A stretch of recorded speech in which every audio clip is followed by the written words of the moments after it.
Oscar Micheaux, considered by some the most successful filmmaker of the 20th century, was born on a farm in Metropolis, Illinois on January 2, 1884.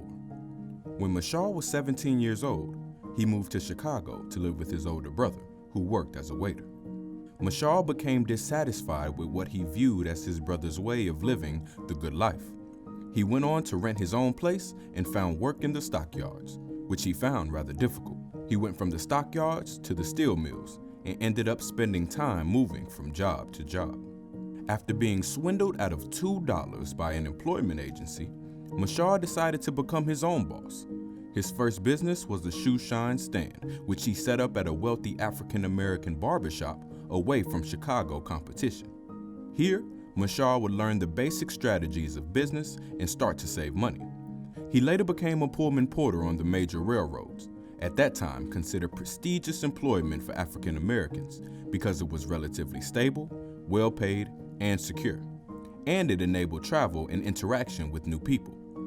This job would serve as an informal education for Micheaux.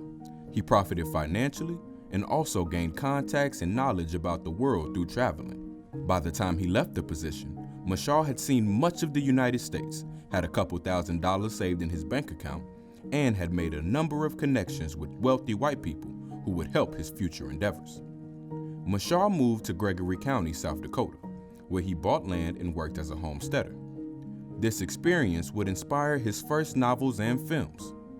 Micheaux's years as a homesteader allowed him to learn more about human relations and farming.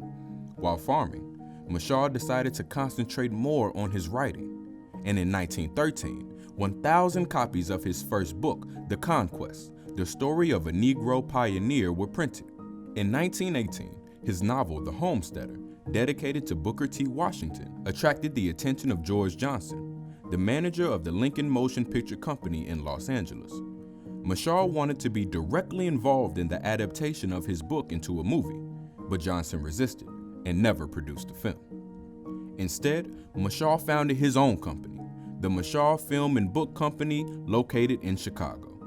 Micheaux contacted wealthy academic connections from his earlier career as a porter and sold stock for his company at $75 to $100 a share. The company's first project was the production of The Homesteader as a feature film. Micheaux hired actors and actresses and decided to have the premiere in Chicago. The film and Micheaux received high praise from film critics. One article credited Micheaux with a historic breakthrough.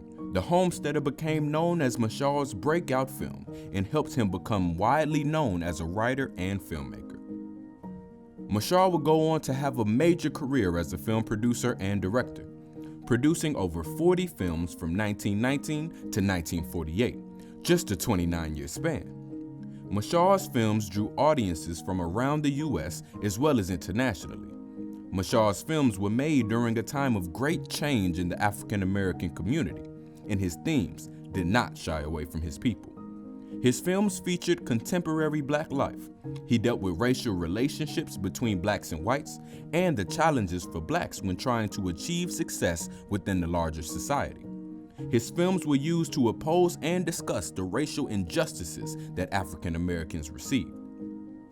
Micheaux died on March 25, 1951 at the age of 67. He was laid to rest in Great Bend Cemetery in Great Bend, Kansas.